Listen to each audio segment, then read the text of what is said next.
The challenge: find a shoe with a story. A shoe or a slipper, a sandal, a boot, and tell the story. Why you got it, where it's been, where it's going. Come back in camera with your shoe and your story in 60 seconds. 59, 58.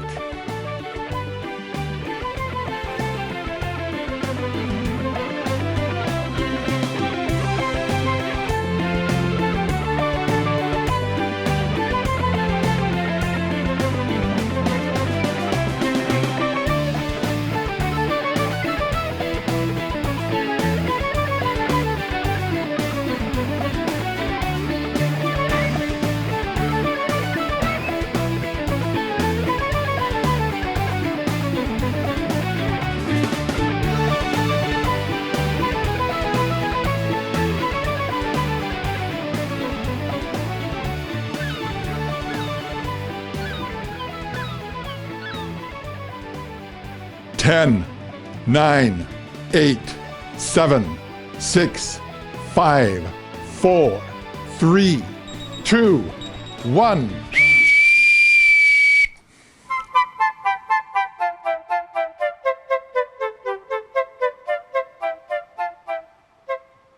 If you have time, may I ask, what do you think that challenge was really about?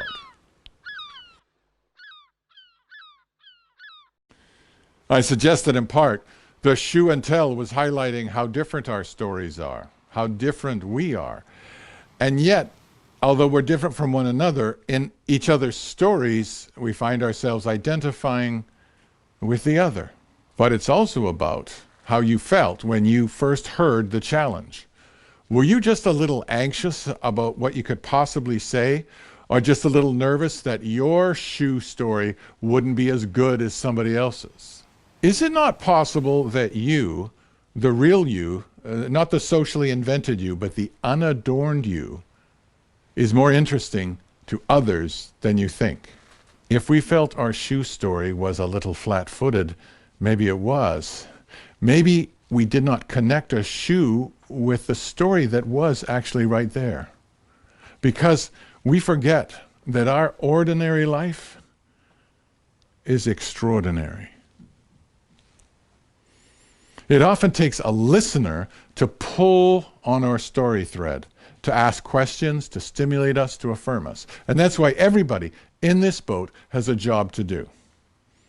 To listen, to stimulate, and to affirm the other.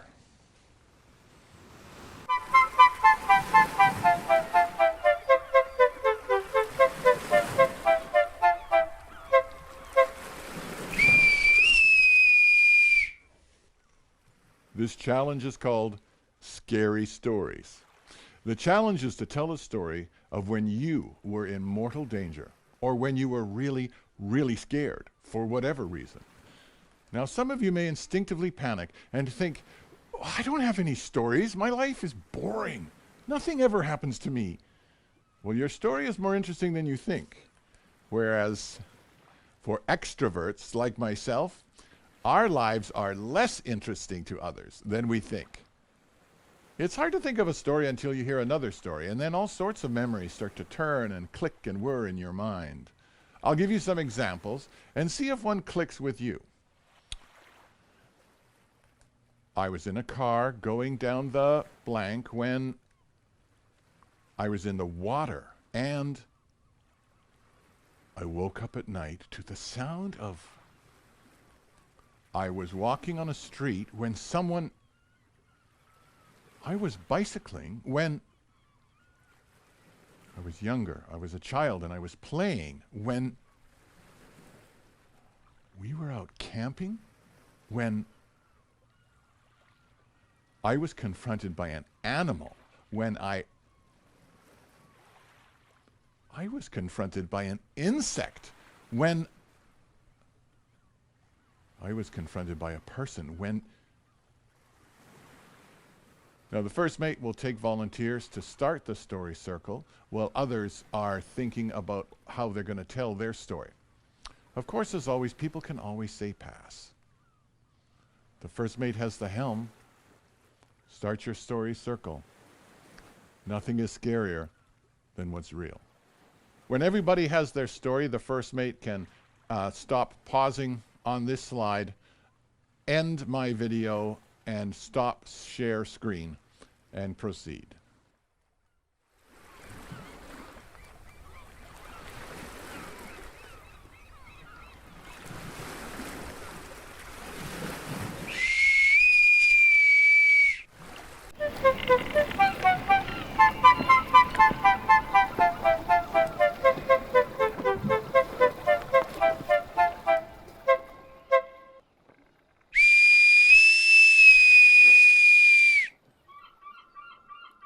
Do you remember dating? Think about the first date you ever had. Who? When? Where? Think about the worst date you ever had. Who? When? Where? Now, think about what would be your ideal date. Now, if you're in a committed relationship, you can still go on dates. With each other, partners date each other. Dates and relationships have stories. Of course, you can always say pass in any category if you want, if you have memories like I have, or just make it all up. That's what I do. If you're short on time, you can omit the ideal date, and don't overthink it. Look, here's an example to prompt your memories. My first date was Claire. Junior high school, she was cute, tall, smart, self-possessed. The dental braces were a little mysterious to me. But anyway, I took her to the movies, and when the feature had begun, I made my smooth move. I casually pretended to yawn and to stretch, and to put my arm over her shoulder. But Claire was almost as tall as I was, and I elbowed her right in the head, hard. After the movie, I walked her home, and on the street where she lived, with climbing roses in the trellis beside us, well, I leaned in to kiss her in that dusky light. And Claire looked at me and she said, "Dennis, what are you doing?" I said, "Nothing." And she said, "Well, slow down, cowboy. Why don't we get to know each other more first? Huh?" "Oh, yeah, of course." I apologized, and we are still friends 50 years later. Worst date. Hard to choose from so many. In the last summer of high school, I took my girlfriend to dinner in a very romantic, very pricey restaurant. And then we went to a house party. And there on that house property, in the darkness of the garage, I found her kissing my best friend. A few days later, I moved out of province and I didn't see her again. But later she apologized. And you know what? We're still friends 50,000 years later. An ideal date for me would be with my wife, oceanside, boating, swimming, dinner on the edge of the sea, and live music and dancing, and then on the way back to the hotel, in a dark laneway, dripping with night-blooming jasmine flowers, we would stop in the shadows to kiss, and the two of us would fall over a duffel bag full of cash. That is my ideal date. It's so easy, so just relax. Your memories will return to you. Look, if there's a lot of players, the first mate, of course, can put you into breakout rooms. Everybody shares in order clockwise for a minute or less in each category, in order. Let's look at the slide. 2 or 3 rounds of stories, my first date, my worst date, and if time allows, my ideal date is, you have 1 minute maximum to tell each story. If there are breakout rooms, and if you have time, the best story from each breakout room team could be chosen by the team. One best story for sharing in the main room. That's it. If you have to lie, tell a whopper.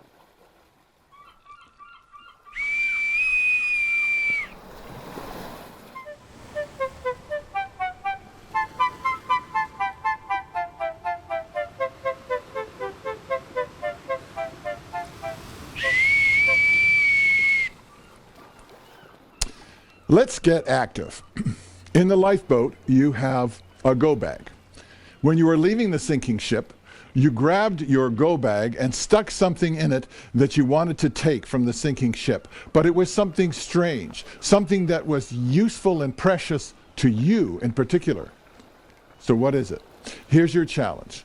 You go around your home or office scrounging, and you find that one object for your go bag for the lifeboat that is strange, that will make other players say, "What is that?"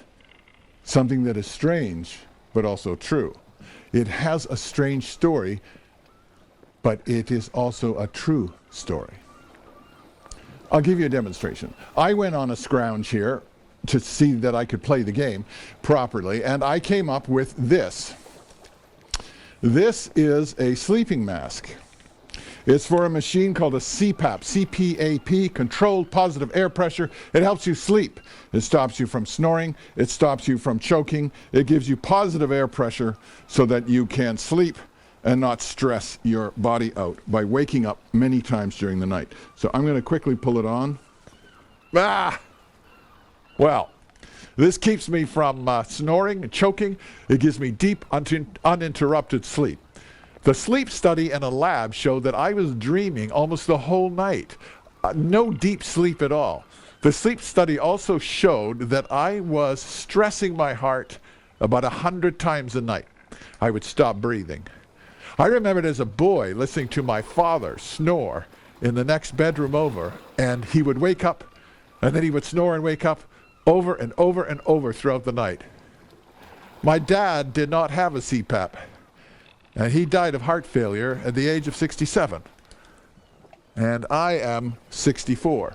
So there's a strange looking object that means something to me. A true story. Unless I made the whole thing up. So, now you have a scrounge mission to find a strange object with a true story for you. But you only have 2 minutes. Go.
Ten, 9, 8, 7, 6, 5, 4, 3, 2, 1. Time is up. If there's more than 7 of you, to save time in your show and tell, you might consider doing this in breakout rooms, maybe 4 each. That's all. The first mate has the helm.